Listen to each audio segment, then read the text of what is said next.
नमस्कार दोस्तों। Current affair with Wasim Khan में आपका एक बार फिर स्वागत है। दोस्तों आज फरवरी की 10 तारीख है। सुप्रीम कोर्ट में कल पीनक मानी मोहंती का केस है, परसों सहारा से भी है और भी कुछ सुनवाइयां हैं। फरवरी का महीना सहारा के स्थापना के दिवस के साथ साथ सहारा के सुप्रीम कोर्ट से भी काफी जुड़ा हुआ रहता है। इन सब बातों पर और कुछ हमारे महानुभावों के वीडियोस देखा मैंने लाइव पर, उन पर कुछ छोटे छोटे जवाब, इन सब को लेकर के आपके बीच में अपने इस channel current affair with Wasim Khan के जरिए एक बार पुनः हाजिर हूं। और हर बार की तरह दोस्तों, हर बार की तरह इस बार भी आपसे वही निवेदन है कि अगर आपने हमारे इस channel current affair with Wasim Khan को सब्सक्राइब नहीं किया है तो प्लीज सब्सक्राइब करिएगा। वीडियो पसंद आए तो इसको लाइक और शेयर जरूर करिएगा। दोस्तों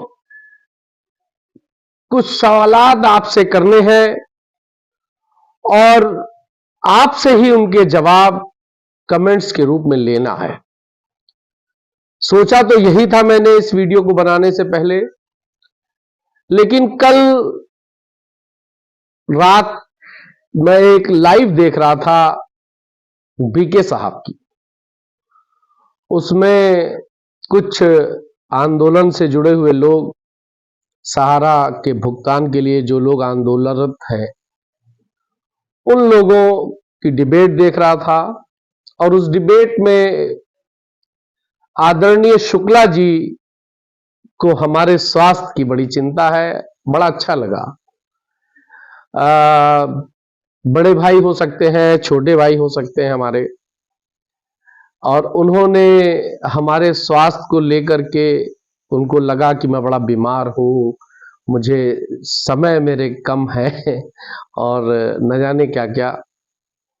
तो अगर आप परिवार की तरह से, बड़े भाई छोटे भाई की तरह से अगर आपको हमारे स्वास्थ्य की चिंता है तो ये अच्छी बात है, बहुत अच्छी बात है। लेकिन अगर आप व्यंग कर रहे हैं हमारे स्वास्थ्य को लेकर, हालांकि दोस्तों मैं आपको बताऊं कि आप लोगों के प्यार से, खुदा के आशीर्वाद से, ऊपर वाले की मेहरबानी से I am full fit and fine.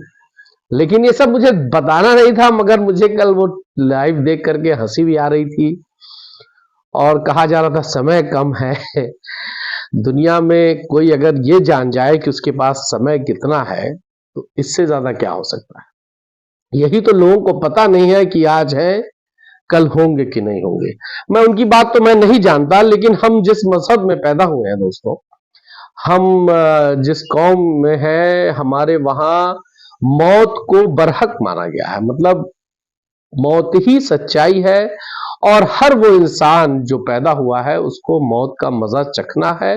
और हम जिस मजहब में हैं वहां पर यह कहा गया है कि दिन भर में एक बार अपनी मौत को जरूर याद कर लिया करो। हम मौत से डरने वाले लोग नहीं है। मौत तो आनी ही है, आज आनी है, कल आनी है, आज आ जाए वो तो सबको आनी है। जो साहब कह रहे थे कि समय कम है, हो सकता है कि वो लंबा लेकर के आए हो, अमृत पी करके आए हो। भगवान करे उनकी दीर्घायु हो, खूब उम्र बढ़े, अच्छे स्वस्थ रहे और संपन्न रहे। खैर दोस्तों, मेरा ये कहना है, हम लोग, मैं उनकी बात तो नहीं जानता, पर्सनल अपनी बात तो मैं ये कह सकता हूं कि हमारा सिर्फ और सिर्फ एक टारगेट होता है, और वो आप दो टारगेट कह सकते हैं। एक तो टारगेट ये होता है कि निवेशकों का भुगतान कैसे हो, भुगतान हो जाए, भुगतान का कोई रास्ता निकल जाए। यही हमारा फर्स्ट मोटो है, फर्स्ट पहला उद्देश्य। और दूसरा उद्देश्य मेरा यह है कि मैं अपने चैनल से आपसे कोई नकारात्मक बात ना करूं। अगर नकारात्मक कोई समाचार होता भी है तो मैं नहीं चाहता कि वो आप तक शेयर हो, क्योंकि आप ऑलरेडी नकारात्मक में हैं, आप परेशान हैं, आप भुगतान न होने से दिक्कत में हैं। तो इसलिए अगर हम कुछ और इसी तरह की बात आपको करेंगे तो आपका फायदा तो कुछ ना होगा, नुकसान जरूर हो जाएगा। इसलिए नकारात्मक बातों से मैं दूर रहता हूं, आप लोगों को दूर रखना चाहता हूं और चाहता हूं कि आप लोग भी नकारात्मक सोच वालों से दूर ही रहें। पेमेंट आपका फंसा है, ये नकारात्मक वाले आपको मानसिक बीमार कर देंगे, डिप्रेशन में डाल देंगे। देखिए, जो लोग भी हैं आंदोलन कर रहे हैं, चाहे कोई एनजीओ कर रहा हो, चाहे ऑल इंडिया कर रहा हो, कोई भी कर रहा हो, सबका टारगेट एक है दोस्तों। अगर लोग ईमानदारी से लक्ष्य निवेशकों के भुगतान का बनाए हैं तो टारगेट सबका एक है।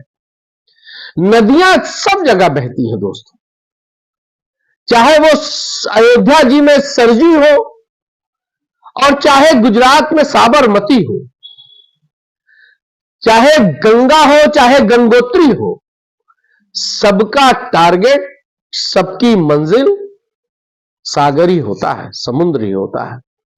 तो हमको समुद्र में यानी निवेशकों के लिए क्या अच्छा हो सकता है, कैसे अच्छा हो सकता है, इस पर चर्चा करनी चाहिए और इस पर बात करनी चाहिए। सहारा से लड़ते लड़ते आप आपस में लड़ने लगे। कल मैं जो लाइव देख रहा था उसमें देखा कि लोग आपस में लड़ने लगे, तमाम कमेंट्स लोग कर रहे थे कि ये ऐसे लोग ही भुगतान कराएंगे। हमको आपस में नहीं, हमको निवेशकों के लिए लड़ना है। निवेशकों का भला कैसे हो, क्या अच्छा हो सकता है। मैंने, देखिए, मैं ये बात क्यों आई और ये बात मैं क्यों कह रहा हूं कि मैंने एक आपको समाचार बताया, और देखिए थोड़ा सा और पहले आप चले जाइए, जब पिछले साल जनवरी में दिल्ली में आंदोलन किया गया था तो उस आंदोलन में मैं भी मौजूद था और मैंने अपील भी किया था। अभी पटना में जनवरी में जब आंदोलन हुआ तो उस आंदोलन में मैं लोगों से मैंने अपील की, क्योंकि मेरा यह मानना है कि कोई रास्ता हो, आंदोलन का रास्ता हो, समझौते का रास्ता हो, संघर्ष का रास्ता हो, नेताओं के पीछे चलने का रास्ता हो, पिछलग्गू बनने का रास्ता हो, हाथ जोड़ने का रास्ता हो, विवाद करने का रास्ता हो, कोई रास्ता हो, हर रास्ते, हमको किसी भी रास्ते पे चल के अगर निवेशकों का भला हो जाए, उनका भुगतान हो जाए, तो हम हर रास्ते पे चलने को तैयार है और हर रास्ते पे चलना चाहिए। देश की आजादी सिर्फ गांधी जी की वजह से नहीं मिली है। गांधी जी ने अगर देश को आजादी के लिए हिंसा अहिंसा की बात की थी तो सुभाष चंद्र बोस, भगत सिंह और तमाम क्रांतिकारी लोग अलग अलग रास्तों से भी अंग्रेजों से लड़ाई लड़ रहे थे। तो ये होता है सामूहिक लड़ाई। लेकिन हम ये कहें कि जो मैं कह रहा हूं वही सही है, जो वो कह रहे हैं वो गलत है, संघर्ष उनका भी है, वो भी दो बार सुप्रीम कोर्ट गए हैं, वहां से नहीं सुनवाई हो पाई है, ये दूसरी बात है। ये उनका फॉल्ट नहीं, सुप्रीम कोर्ट का फॉल्ट है।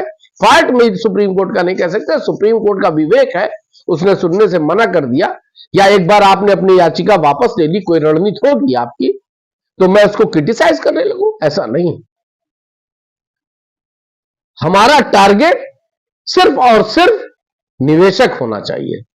मैंने एक वीडियो डाला कि समझौते की ओर है, सबको परेशानी होने लगी। सहारा को परेशानी होनी चाहिए थी, सेबी को परेशानी होनी चाहिए थी, लेकिन निवेशकों के ये हमदर्द, इनको क्यों परेशानी हो रही है?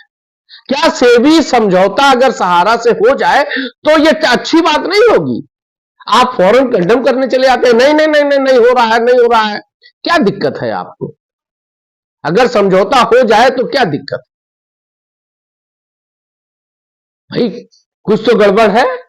इतनी जल्दी आप लोग हर चीज का कंडेम करने चले आते हैं, नकारात्मक बात करने चले आते हैं, ये हो जाएगा वो हो जाएगा। अरे भाई, समझौता होता नहीं है क्या?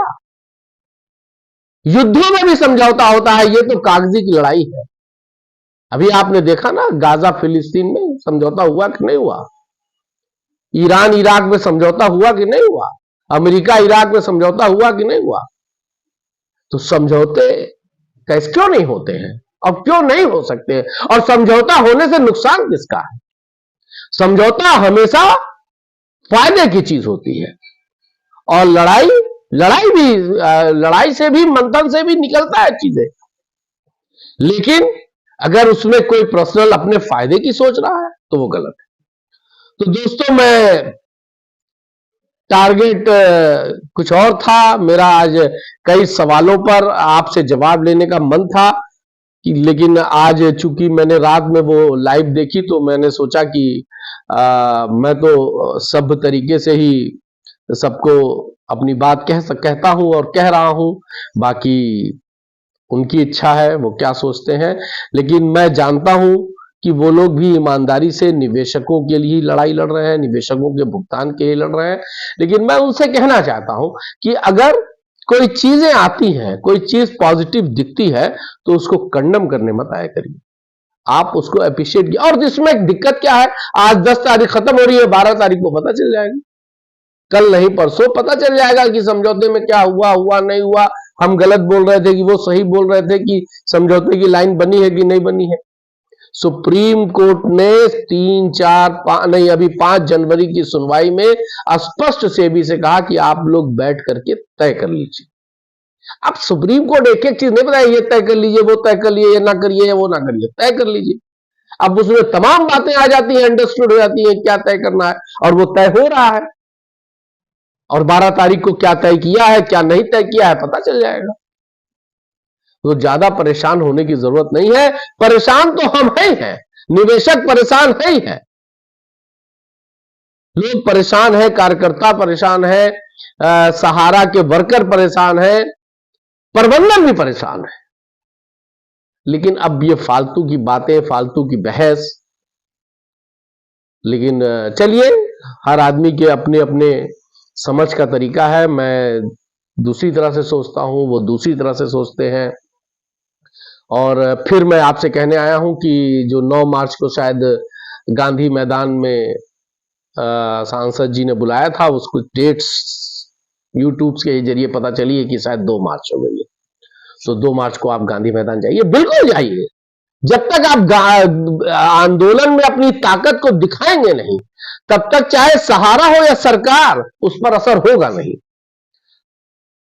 नुकसान यही होता है कि जब आप संख्या बल में नहीं आते हैं तो उनको लगता है कि लोग भूल गए हैं, लोग टूट गए हैं, लोगों को मतलब नहीं है, ये 2, 4, 10 लोग ही दौड़ रहे हैं, 2, 4, 10 लोग ही लगे हुए हैं।